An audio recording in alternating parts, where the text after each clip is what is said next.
2 মাসের কম সময়ের মধ্যে লাতিন আমেরিকার দুটি দেশ ভেনেজুয়েলা ও কলম্বিয়ায় হয়ে গেল প্রলয়ঙ্কারী 3টি ভূমিকম্প।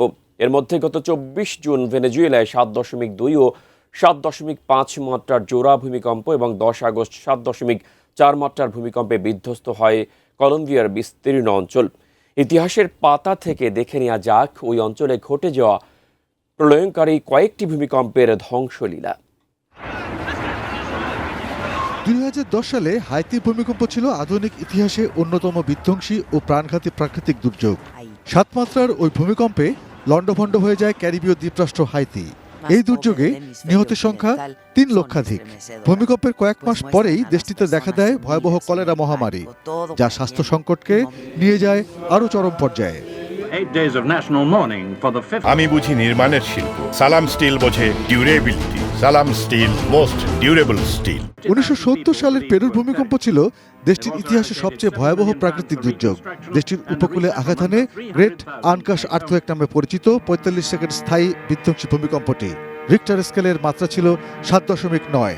তীব্র ঝাঁকুনিতে ঘন্টায় 335 কিলোমিটার বেগে দেশটির হায়াসকারান পাহাড় বেয়ে নেমে আসে প্রায় 8 কোটি ঘনমিটার বরফ, পাথর ও কাদামাটি। 4 মিটার কাদার নিচে সম্পূর্ণভাবে চাপা পড়ে ইয়ুঙ্গাই ও রানরাহিরকা শহর দুটি। মুহূর্তেই মারা যান ইয়ুঙ্গাই শহরের অন্তত 18,000 মানুষ।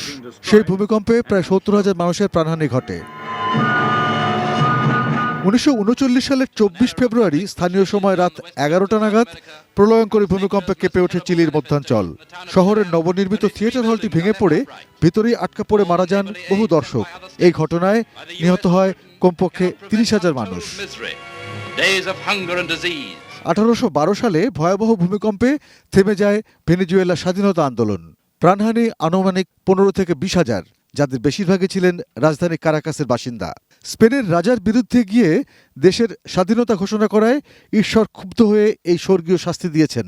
স্প্যানিশ রাজতন্ত্রের অনুসারী পাদ্রীদের এই প্রচারণায় মনোবল হারান ধর্মভীরু মানুষ ও স্বাধীনতাকামী সেনারা। এই সুযোগে রাজকীয় স্প্যানিশ বাহিনীর জোরালো আক্রমণে ফ্রান্সিসকো দ্য মারিন্দার নেতৃত্বে থাকা ভেনেজুয়েলার প্রথম স্বাধীন প্রজাতন্ত্রের পতন ঘটে। 1868 সালের এরিকা ভূমিকম্প ছিল দক্ষিণ আমেরিকার ইতিহাসের অন্যতম প্রলয়ঙ্করী ভূমিকম্প। 8.5 মাত্রার এই ভূমিকম্পের প্রায় 30 মিনিট পর এরিকা শহরে আছড়ে পড়ে সুনামির 52 ফিট উঁচু বিশালাকার ঢেউ। সুনামির তোড়ে বন্দরে থাকা বড় বড় যুদ্ধজাহাজ ও বাণিজ্যিক জাহাজ ভেসে চলে আসে স্থলভূমির কয়েক কিলোমিটার ভিতরে। এই দুর্যোগে আনুমানিক 25,000 মানুষ নিহত হন। 1976 সালের 4 ফেব্রুয়ারি গুয়াতেমালায় আঘাত হানে 7.5 মাত্রার প্রলয়ঙ্করী এক ভূমিকম্প। ভোরের আলোর ফোটার আগেই প্রাণ হারান প্রায় 23,000 মানুষ। 2,58,000 ঘরবাড়ি সম্পূর্ণ ধ্বংস হয়ে যায়। 1861 সালে আর্জেন্টিনার ভয়াবহ ভূমিকম্প মেন্দোজা ভূমিকম্প নামে পরিচিত। এক রাতের মধ্যেই মেন্দোজা শহরের অর্ধেকের বেশি জনসংখ্যা অর্থাৎ প্রায় 10,000 মানুষের প্রাণহানি ঘটে। বেঁচে থাকা বাসিন্দারা মৃতদেহগুলো সরিয়ে সেখানে নতুন করে শহর গড়ার সাহস পাননি। ফলে মূল ধ্বংসস্তূপ থেকে প্রায় 1 কিলোমিটার দূরে গড়ে তোলা হয় একটি নতুন মেন্দোজা শহর। Arpan Maitra, desk report, ATN news.